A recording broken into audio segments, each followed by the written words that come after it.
ಸಂಜೀವಿನಿ cancer ಸೇವಾ trust ಮತ್ತು Mangaluru institute of oncology ಇದರ ಜಂಟಿ ಆಶ್ರಯದಲ್ಲಿ ಸಮೀಕ್ಷೆ ನಿರೀಕ್ಷೆ ಕ್ಯಾನ್ಸರ್ ನಿಯಂತ್ರಣದಲ್ಲಿ ಭರವಸೆಯ ಮುನ್ನುಡಿ ಈ ಒಂದು ಸಮೀಕ್ಷೆಯ ಅನ್ನೊತ್ತುಕೊಂಡ ವರದಿಯ ಪುಸ್ತಕವನ್ನು ನಾವೆಲ್ಲರೂ ನಾನು Walter Nandalike, doctor D Suresh Rao ಮತ್ತು ಡಾಕ್ಟರ್ ವೆಂಕಟರಮಣ ಕಿಣಿ ಮತ್ತು ಟೀಮ್ ಆಫ್ ಡಾಕ್ಟರ್ಸ್ ನಾವೆಲ್ಲ ಒಟ್ಟಾಗಿ ಸೇರಿ ಸಮಾಜಕ್ಕೆ ಅರ್ಪಣೆಯನ್ನು ಮಾಡಿದ್ದೇವೆ. ಇದರಲ್ಲಿ 10,000ಕ್ಕಿಂತಲೂ ಹೆಚ್ಚು ಮನೆಗಳ ಕ್ಯಾನ್ಸರ್ ಜಾಗೃತಿ ಸಮೀಕ್ಷಾ ವರದಿ ಇದೆ ಅಂತ ನಾನು ತಿಳ್ಕೊಂಡಿದ್ದೇನೆ. ಇಲ್ಲಿ ಬಂದು ಈ ಸಭಾಂಗಣದಲ್ಲಿ ಕೂತ ಕೂಡಲೇ ಕೆಲವಷ್ಟು ಜನ ಯಾರು ಕ್ಯಾನ್ಸರನ್ನು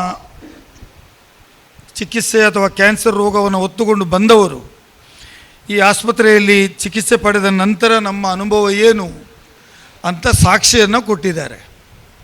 ನಾರ್ಮಲಿ ಕೋರ್ಟ್ ಆಫ್ ಲಾದಲ್ಲಿ ತೀರ್ಮಾನ ಬರುವುದು ಹೇಗೆ ಅಂದರೆ ಸಾಕ್ಷಿಗಳ ಆಧಾರದ ಮೇಲೆ. ಅದು ಯಾರು ಜಡ್ಜಿದ್ರು ಹೇಗೆ ಅಂತ ಪ್ರಶ್ನೆ ಇಲ್ಲ, ಸಾಕ್ಷಿಗಳ ಆಧಾರವೇ ಜಡ್ಜ್ಮೆಂಟ್ ಕೊಡಲಿಕ್ಕೆ ಇರುವಂಥ ಮುಖ್ಯ ಪಾರ್ಟ್ ಆಫ್ ದಿ ಜಡ್ಜ್ಮೆಂಟ್. ಹಾಗಾಗಿ ಯಾವಾಗ ಸಾಕ್ಷಿಗಳು ಹೇಳಿದರು ನಾವು ಈ ಆಸ್ಪತ್ರೆಗೆ ಬಂದಿದ್ದೀವಿ, ನಾವು ಗುಣಮುಖರಾಗಿದ್ದೇವೆ, ಈ ಆಸ್ಪತ್ರೆಯನ್ನು ಹೇಗೆ ಈ ರೋಗವನ್ನು ಹೇಗೆ ಗೆಲ್ಲಬೇಕು ಅಂತ ಹೇಳುವುದರ ಬಗ್ಗೆ ಅವರು ಭಾಳಷ್ಟು ವಿಚಾರಗಳನ್ನು ಹೇಳಿದ್ದಾರೆ.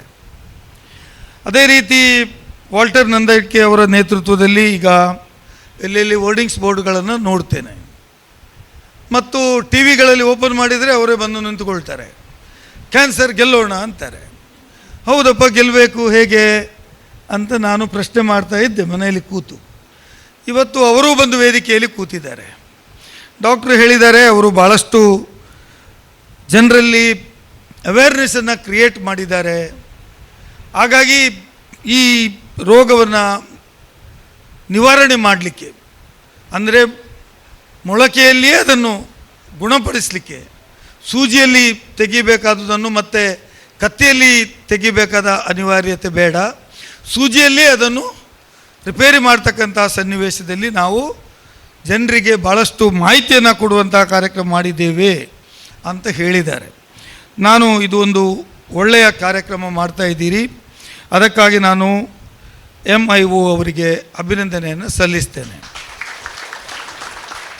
ವೈದ್ಯರು ವೃತ್ತಿ ಮತ್ತು ರೋಗ ಇದರ ಬಗ್ಗೆ ನಾನು ಮಾತಾಡಿದರೆ ಗಂಟೆಗಟ್ಟಲೆ ಮಾತಾಡಬಲ್ಲೆ. ಯಾಕೆಂದರೆ ನನ್ನ ಕುಟುಂಬದಲ್ಲಿ ಭಾಳಷ್ಟು ಜನ ಡಾಕ್ಟರ್ಸ್ ಇದ್ದಾರೆ, ನನ್ನ ಧರ್ಮಪತ್ನಿ ಸಹಿತ. ನನ್ನ ಮಕ್ಕಳು ಮೆಡಿಕಲ್ ಪ್ರೊಫೆಷನನ್ನೇ ತಗೊಂಡಿದ್ದಾರೆ. ಆದರೆ ಈ ಎಲ್ಲ ರೋಗ ಗುಣ ಆಗುವುದು ಮತ್ತು ನಾವು ಸಾಧಾರಣವಾಗಿ ಹೊರಗಡೆ ಮಾತಾಡುವಾಗ 50% ರೋಗ ಡಾಕ್ಟ್ರು ಪಾತಿರ್ನಾಗೇ ಗುಣ ಆತಂಡು ಅಂತ ಸ್ವಲ್ಪ ಕೈಗುಣ ಅಂತ ಕೂಡ ಕರೀತೇವೆ. ಡಾಕ್ಟ್ರುಗಳು ಮಾತಾಡುವಂಥ ರೀತಿ, ಕನ್ವಿನ್ಸ್ ಮಾಡುವಂಥ ರೀತಿ ಗುಣ ಆ್ಯಕ್ಚುಲಿ ಆಗೋದಿಲ್ಲ. ಆದರೆ ವೈದ್ಯರು ಅವರಿಗೆ ಕೊಡುವ ಸಲಹೆ, ನಿನ್ನ ರೋಗದಲ್ಲಿ ನೀನು ಏನು ಹೆದರಬೇಡ, ಇದು ಗುಣ ಆಗ್ತದೆ, ಇಷ್ಟನ್ನು ನೀನು ಮಾಡು, ಇಷ್ಟು ನೀವು ಈ ಥರದ ಕೇರನ್ನು ತಗೊಳ್ಬೇಕು ಅಂತ ಹೇಳುವುದೇ 50% ಅಂತ ಭಾವಿಸ್ಕೊಂಡಿದ್ದೇನೆ. ಉಳಿದ 50% ಡಾಕ್ಟರ್ ಎಫರ್ಟು, ಅವರು ಮಾಡುವಂಥ ಚಿಕಿತ್ಸೆ, ಅವರು ಫೈಂಡ್ ಔಟ್ ಮಾಡಿದಂಥ ಡಯಾಗ್ನೋಸಿಸ್ಸು ಮತ್ತು ಅದಕ್ಕೆ ಕೊಡಬೇಕಾದಂಥ ಔಷಧ ಮತ್ತು ವೈದ್ಯರೆ. ಆದರೆ ಇವತ್ತು ಕ್ಯಾನ್ಸರ್ ಅಂತ ಹೇಳುವ ರೋಗ ಅತ್ಯಂತ ವೇಗವಾಗಿ ಬೆಳೀತಾ ಇದೆ. ಭಾರತ ದೇಶದಲ್ಲಿ ಕ್ಯಾನ್ಸರ್ ಬೆಳೆಯುವಷ್ಟು ವೇಗದಲ್ಲಿ ಬೇರೆ ರೋಗಗಳ ಗುಣಲಕ್ಷಣಗಳು ನಮ್ಗೆ ಕಾಣೋದಿಲ್ಲ. ಹಿಂದೆ ನಮ್ಮ ತಾಯಿ ತಂದೆ ತೀರಿ ಹೋದಾಗ ಅದು ಸೈತರು ಅಂತ ಅಷ್ಟೇ, ಹೇಗೆ ಸತ್ತರು ಅಂತ ಫೈಂಡ್ ಔಟ್ ಮಾಡಲಿಕ್ಕೆ ಹೋಗ್ತಾನೆ ಇರಲಿಲ್ಲ. ಅದು ಅವರು ಹಾರ್ಟ್ ಅಟ್ಯಾಕ್ ಆದರು ಅಂತ ಒಂದು ಮಾತು ಗೊತ್ತಿತ್ತು ಆವಾಗ ನನಗೆ. ಬೊಕ್ಕೆ ಇಂಚೆ ಸೈತೇರು, ಅರೆ ನೇಸ ಇತ್ತು ಅಂತ, ಅಂದರೆ ಉಬ್ಬಸ ಇತ್ತು ತೀರಿ ಹೋದರು ಅಂತ ಹೇಳ್ತಾಯಿದ್ರು. ಆದರೆ ಈ ಕ್ಯಾನ್ಸರು ಇದೆಲ್ಲ ಡಿಟೆಕ್ಷನ್ ಇರಲಿಲ್ಲ. ಇವತ್ತು ಸಾಯುವ 1 ನಿಮಿಷದ ಮುಂಚೆ ಕೂಡ ಅವ್ರು ಹೇಗೆ ಸತ್ತರು ಅಂತ ಫೈಂಡ್ ಔಟ್ ಮಾಡಲಿಕ್ಕೆ ಜನ ಮುಂದಕ್ಕೆ ಬರ್ತಾರೆ. ಅಂದರೆ ವಿಜ್ಞಾನ ಬೆಳೆದಿದೆ, ಆರೋಗ್ಯ ಕ್ಷೇತ್ರದಲ್ಲಿ ಸಾಕಷ್ಟು ಡೆವಲಪ್ಮೆಂಟ್ ಆಗಿದೆ. ಆಗಿರುವಾಗ ಇವತ್ತು ನನಗೆ ತಿಳಿದ ಹಾಗೆ ಇವತ್ತು ಜನರು ಹೆದರುವಂಥ ಒಂದೆರಡು ರೋಗಗಳಿದ್ದರೆ ಅದು ಒಂದು ಕ್ಯಾನ್ಸರು, ಮತ್ತೊಂದು ಹಾರ್ಟ್ ಸರ್ಜರಿ, ಕಿಡ್ನಿ, ಈ 3 ರೋಗಗಳು ಬಹಳಷ್ಟು. ಕಿಡ್ನಿ ರೋಗ ಬಂತು ಅಂದರೆ ಸ್ವಲ್ಪ ದಿವಸಗಳ ಕಾಲ ಬದುಕ್ಬೋದು, ಡಯಾಲಿಸಿಸ್ಸು ಅದು ಅಂತಾರೆ. ಆದರೆ ಕ್ಯಾನ್ಸರ್ ಬಂತು ಮತ್ತು ಹಾರ್ಟ್ ಇದ್ದು ಪ್ರಾಬ್ಲಮ್ ಇದೆ ಅಂದರೆ ಅದರಲ್ಲಿ ಕೂಡ ಇನ್ನೂ ಸ್ವಲ್ಪ ಹೆದರ್ತಾರೆ. ಆದರೆ ಕ್ಯಾನ್ಸರ್ ರೋಗ ಬಂತು ಅಂದ ಮೇಲೆ ಭಾಳಷ್ಟು ಜನ ಆಸೆ ಬಿಡ್ತಾರೆ. ನನಗೀತೆ ಅಂತ, ನನಗೀತೆ ದಿನ ಉಪ್ಪುನು ಅಂತ. ನನಗೆ ಒಬ್ಬ ಪ್ರಸಿದ್ಧ ವ್ಯಕ್ತಿ ಒಬ್ಬರು ಹೇಳಿದುಂಟು, ನಂದು ವೀಸಾ ಆಗಿದೆ, ಟಿಕೆಟ್ ಯಾವಾಗ ಕನ್ಫರ್ಮ್ ಮಾಡೋದು ಮಾತ್ರ ಬಾಕಿ ಅಂತ. ನಾವು ಕೇಳಿದಿರಿಯಲ್ಲ ಗೊತ್ತಿಲ್ಲ. ಒಬ್ಬರು ಹೇಳಿದರು, ವೀಸಾ ಬೈದಿಂಡಿ, ಟಿಕೆಟ್ ಕನ್ಫರ್ಮ್ ಮಾಡ ಅಂಡ್ ಪೋಪುನೆ ಅಂತ. ಅಂದರೆ ಡಾಕ್ಟರ್ ನಿಖರವಾಗಿ ಹೇಳಬಲ್ಲರು ನೀವಿನ್ನು ಇಷ್ಟೇ ದಿನ ಬದುಕುವುದು ಅಂತ. ಅದರ ಒಳಗಡೆ ಅವನ ಬದುಕು ಇಲ್ಲಿಯೇ ಒಂದು ಕಡೆ ಪ್ಲಸ್ ಆರ್ ಮೈನಸ್ ಡೇಸ್ ನೊಳಗಡೆ ಅವನು ಇಹಲೋಕವನ್ನು ತ್ಯಜಿಸ್ತಾರೆ.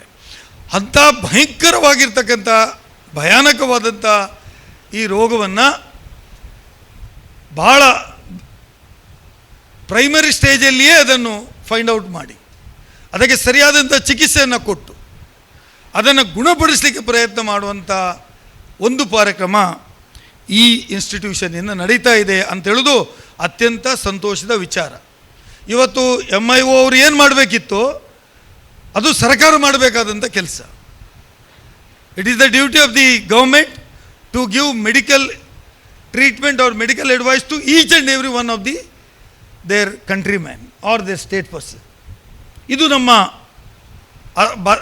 ಬಾಧ್ಯತೆ ಮತ್ತು ಹಕ್ಕು ಕೂಡ.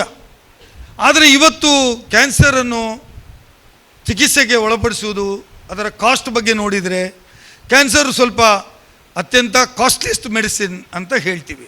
ಅದಕ್ಕೆ ಸಿಗುವಂಥ ಮೆಡಿಸಿನ್ ಇರ್ಬೋದು ಅಥವಾ ಅದನ್ನು ಕಾಯಿಲೆಯನ್ನು ಗುಣಪಡಿಸುವುದಿರ್ಬೋದು. ಇದು ಕ್ಯಾನ್ಸರ್ ಬಂತು ಅಂದರೆ ನಾವು ಫಸ್ಟ್ ಈಗ ಕೇಳಲಿಕ್ಕೆ ಶುರು ಮಾಡಿದ್ದೇವೆ.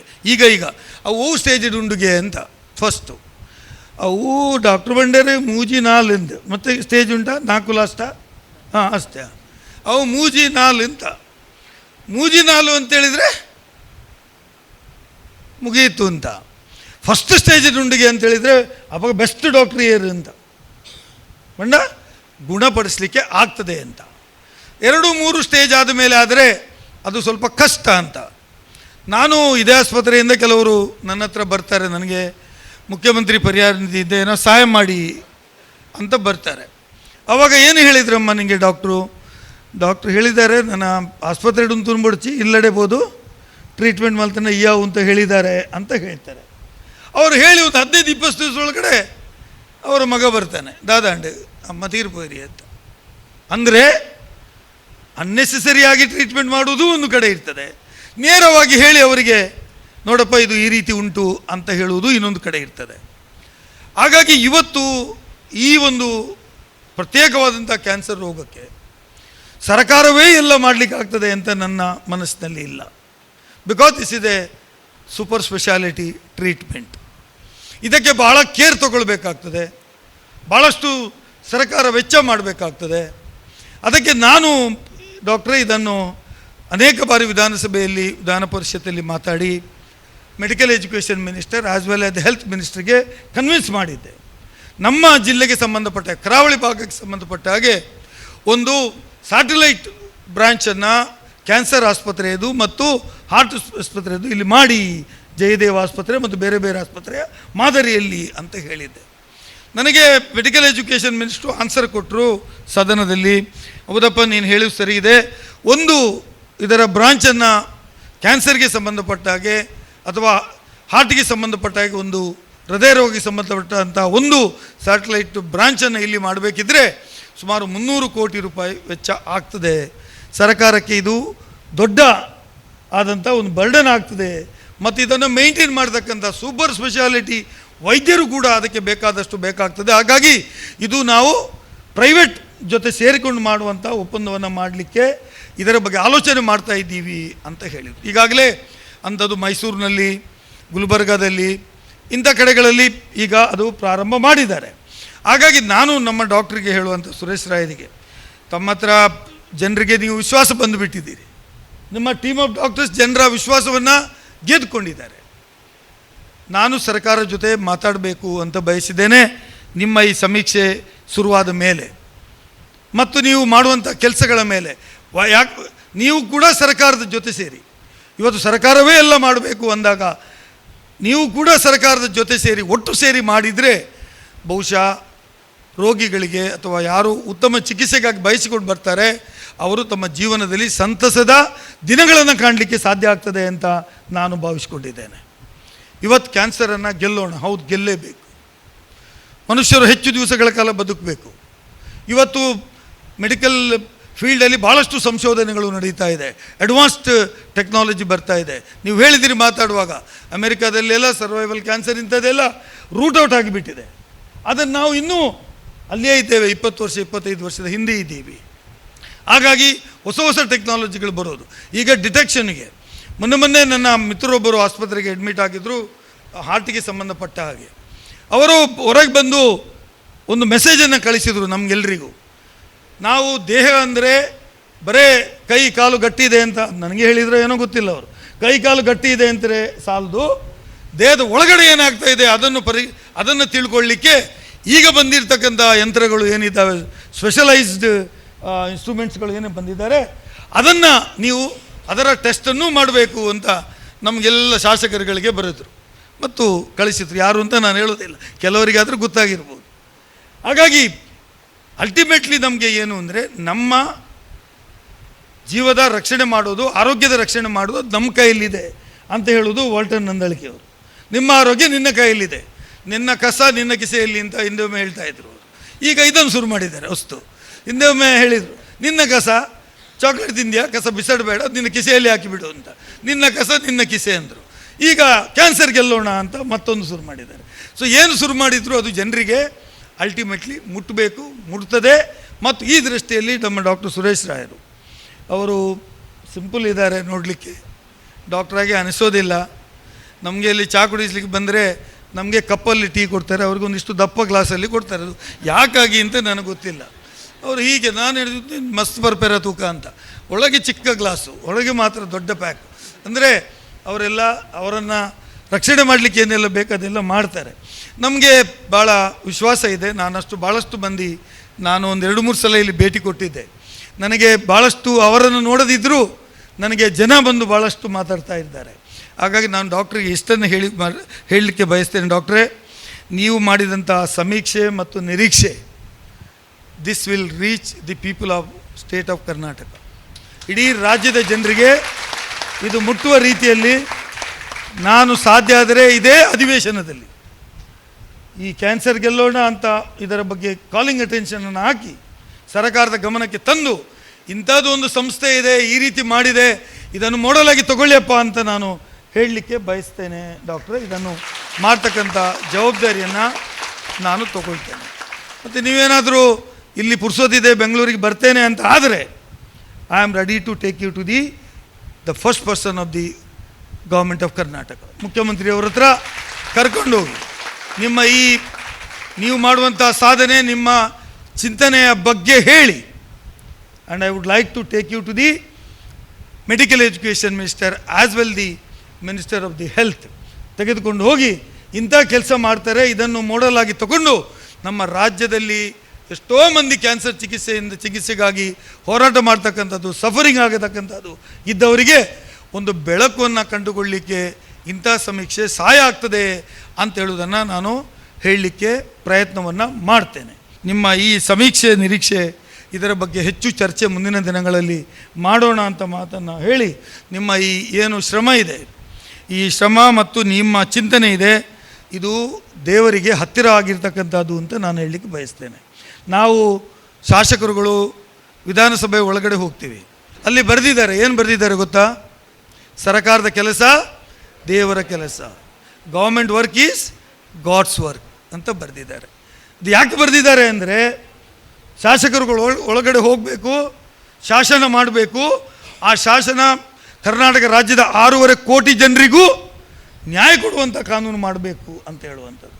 ಅದೇ ರೀತಿ ಇಲ್ಲಿ ಕೂತಿರ್ತಕ್ಕಂಥ ಡಾಕ್ಟ್ರುಗಳು, ನನ್ನನ್ನು ಮತ್ತು ನಂದಳಿ ವಾಲ್ಟರನ್ನು ಬಿಟ್ಟು ಆ ಕೂತಿರ್ತಕ್ಕಂಥ ಡಾಕ್ಟ್ರುಗಳ ಕೆಲಸನೂ ಅದೇ ರೀತಿ. ಇವರು ಓತಿಸೋ, ನೀವು ನನ್ನ ಹತ್ರ ಬಂದಂಥ ಪ್ರತಿಯೊಬ್ಬ ರೋಗಿಯೂ ಆರೋಗ್ಯವಂತರಾಗಿ ತನ್ನ ಮನೆ ಸೇರಬೇಕು ಅಂತ ಹೇಳುವಂಥ ಈ ಥಿಂಕಿಂಗಿನ ಒಳಗಡೆ ನೀವು ಮಾಡ್ತಕ್ಕಂಥ ಕೆಲಸ ಅದು I would say it's nothing but it's a God's work. ಅದು ಆಗಲಿ ಅಂತ ನಾನು ಶುಭ ಕೋರ್ತೇನೆ. ಮತ್ತು ಮುಂದಿನ ದಿನಗಳಲ್ಲಿ ನಿಮ್ಮ ಏನು ಹೊಸ ಮೆಷಿನ್ ಬರ್ತದೆ ಅಂತೆಲ್ಲ ಮೊನ್ನೆ ಹೇಳ್ತಾಯಿದ್ರು. ಅದಕ್ಕೆ ಸಾಧ್ಯ ಆದರೆ ನಾನು ರಾಜ್ಯದ ಮುಖ್ಯಮಂತ್ರಿಗಳು ಈ ರೀತಿ ಮಂಗಳೂರಿಗೆ ಏನಾದ್ರು ಬರುವುದಿದ್ದರೆ I will try that to bring him to this institutions. ಮತ್ತು ಇಂಥದ್ದೊಂದು ಇದೆ, ನೀವು ನೋಡಿಕೊಳ್ಳಿ ಅಂತ ಹೇಳಲಿಕ್ಕೆ ನನ್ನದೇ ಆದಂಥ ಪ್ರಯತ್ನವನ್ನು ನಾನು ಮಾಡ್ತೇನೆ ಅಂತೇಳೋ ಮಾತನ್ನು ಹೇಳಿ ಈ ಆಸ್ಪತ್ರೆ ಮಾಡ್ತಕ್ಕಂಥದ್ದು ಮತ್ತು ಸಂಜೀವಿನಿ ಕ್ಯಾನ್ಸರ್ ಸೇವಾ ಟ್ರಸ್ಟ್ ರಿಜಿಸ್ಟರ್ ಇದರ ಒಟ್ಟು ಸೇರಿ ನೀವು ಏನು ಮಾಡ್ತೀರಿ ಇದು ನಿಜವಾಗಿಯೂ ಒಂದು ಮಾನವೀಯತೆಯ ಕೇಂದ್ರ, ಮಾನವೀಯತೆಯ ಒಂದು ದೊಡ್ಡ ಚಿಗುರು ಅಥವಾ ಬೊಕ್ಕೆ ಅಂತ ನಾನು ಹೇಳಲಿಕ್ಕೆ ಬಯಸ್ತೇನೆ. ಎಲ್ಲ ನಮ್ಮ BPL ಪೇಷಂಟ್ಗಳಿಗೆ ಬೇರೆ ಎಲ್ಲಿಯೂ ಕ್ಯಾನ್ಸರ್ಗೆ ಟ್ರೀಟ್ಮೆಂಟ್ ಕೊಡಲಿಕ್ಕೆ ಕಷ್ಟ. ಕ್ಯಾನ್ಸರ್ ಪೇಷಂಟ್ ಅಂದರೆ ಅವು ನೆಟ್ಟ ಕೋಡುಡು ಬರ್ಪುಜಿ, ಅವು ತಿರ್ತದ ಕೋಡುಡು ಬರ್ಪುಂಡು, ಒಂದು ಮಿತ್ತು ಕೋಡುಂಡು, ಆ ಕೋಡು ಅಂತ ಅವನಿಗೆ ಗೊತ್ತಾಗುವಾಗ ಅವನು ಆಚೆ ಹೋಗಿ ಆಗ್ತಾನೆ. ಹಾಗಾಗಿ ಈ ಕೋಡು ಗೀಡು ಯಾವುದೂ ನೋಡದೆ ಈ ಡಾಕ್ಟರ್ ಸುರೇಶ್ ರಾಯರು ಮಾತ್ರ ಬತ್ತಿಬೆಟ್ಟು ಬಲೆ ಕುಲ್ಲೆ ದಾದಾವುಡು ಅಂತ ಕೇಳಿ ಅವರಿಗೆ ತಾಂಬೂಲವನ್ನು ಕೊಟ್ಟು ಅವರ ಆರೋಗ್ಯದಲ್ಲಿ ಅವರಿಗೆ ಒಂದು ಭವಿಷ್ಯ ಇದೆ ಅಂತ ಭರವಸೆಯನ್ನು ಕೊಡ್ತಕ್ಕಂಥ ಕೆಲಸ ಡಾಕ್ಟರ್ ನೀವೇನು ಮಾಡ್ತಾ ಇದ್ದೀರಿ. ಇದು ಮುಂದುವರಿಸಿ, ಇದರಿಂದ ನಿಮಗೂ ಕಡಿಮೆ ಆಗಲಿಲ್ಲ. ಈಗ ನಾವು 3rd ಫ್ಲೋರಿಗೆ ಬರಲಿಲ್ವ, ಇನ್ನೊಂದು 2 ಫ್ಲೋರ್ ಬೇಗ ಮೇಲೆ ಹೋಗ್ಬೋದು ಸದ್ಯಕ್ಕೆ. ಹಾಗಾಗಿ ನಿಮಗೆ ಇದರಿಂದ ಏನೂ ಕಡಿಮೆ ಆಗೋದಿಲ್ಲ ಅಂತ. ಯಾರು ಕೊಡ್ತಾನೆ ಅವನು ಹೆಚ್ಚು ಪಡೀತಾನೆ. ಗಾದೆ ಇದೆ ನಾವು ಸ್ಕೂಲಲ್ಲಿ ಓದಬೇಕಿದ್ರೆ, ಯಾರು ಬೀಜವನ್ನು ಜಾಸ್ತಿ ಬಿತ್ತಾನೆ ಅವನು ಜಾಸ್ತಿ ಕೊಯ್ತಾನೆ. ಇದು ನಿಮ್ಮ ಭರವಸೆಯ ಒಂದು ಸಂಕೇತ ಅಂತ ಹೇಳೋ ಮೂಲಕ ಒಬ್ಬ ರಾಜ್ಯ ಸರ್ಕಾರದ ಪ್ರತಿನಿಧಿಯಾಗಿ, ಆಡಳಿತ ಪಕ್ಷದ ಶಾಸಕನಾಗಿ ನಾನು ನಿಮ್ಮನ್ನು ಈ ಒಂದು ಕೆಲಸಕ್ಕಾಗಿ ನಿಮ್ಮನ್ನು ಶ್ಲಾಘಿಸ್ತೇನೆ. ಮತ್ತು ಇದನ್ನು ಸರ್ಕಾರದ ಮಟ್ಟಕ್ಕೆ ಕೊಂಡೋಗುವಂಥ ಕೆಲಸ ನಾನು ಕೂಡ ನಿಮ್ಮ ಜೊತೆ ಸೇರಿ ಮಾಡ್ತೇನೆ ಅಂತೇಳುವ ಮಾತನ್ನು ಹೇಳಿ ಈ ಸಮೀಕ್ಷೆ ಮಾಡಿದ್ದಕ್ಕಾಗಿ ನಾನು ಮತ್ತೊಮ್ಮೆ ನಿಮಗೆ ಶುಭ ಕೋರಿ ಮಾತು ಮುಗಿಸ್ತೇನೆ. ಎಲ್ರಿಗೂ ನಮಸ್ಕಾರ.